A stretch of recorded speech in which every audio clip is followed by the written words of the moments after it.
Aloha! In this video I am going to demonstrate resizing images for the web using GIMP. GIMP is a freely available piece of software that some compare to Adobe Photoshop, and it's available on all of the lab computers at BYUH Hawaii, and you can download it by searching for the GIMP on your favorite web search engine.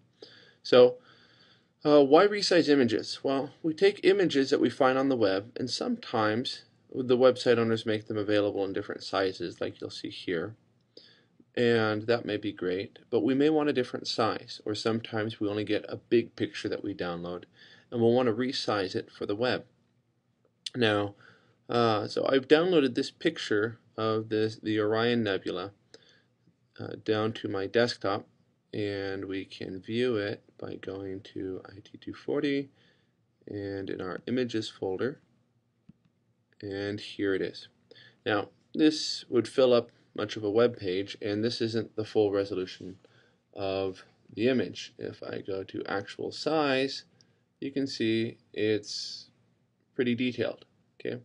Now, although I like looking at this level of detail, and this might make a nice wallpaper, downloading this and just altering it using the height and width attributes in an image tag would be wasting precious bandwidth. It slows down the page load for my viewer and uses up my bandwidth allotment from my web host. So we're going to try to resize this. So I'm going to go to the GIMP and see what we can do.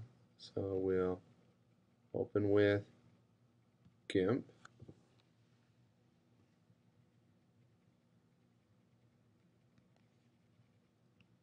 Click open.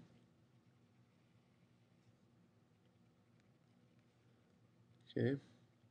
Accept the defaults. And now here's our picture, resized to fit the area. Then we can select image and simply scale the image. Okay. Now I can play with the pixels if I know how many pixels I need, or I can simply reduce it down to say about 10% of its actual size. You notice when I change width and I press tab, height will also change. That's because of this little icon here. This is a chain link, which means we're going to keep the height and the width at the same relationship they are currently. If I were to unclick that, I can make changes, and it wouldn't changes in the width won't affect the height. But I want to keep the same, what we call size ratio, aspect ratio, current. So I'm going to reduce this down to about 10% of what it originally was. I'll click scale, and now I have this tiny picture. Okay, and I can click view, save as, and 10% may have been a bit much, but I'll just label this as nebula tiny JPG.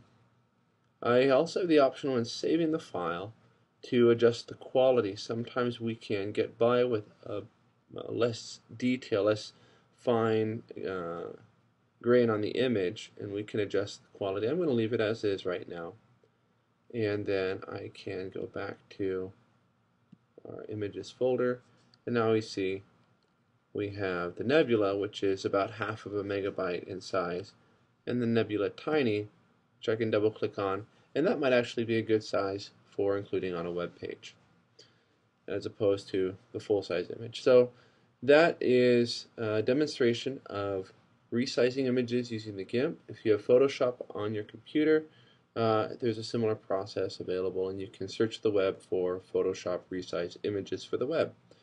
Hope you've enjoyed this tutorial and that you enjoy practicing this in your future web coding. Mahalo!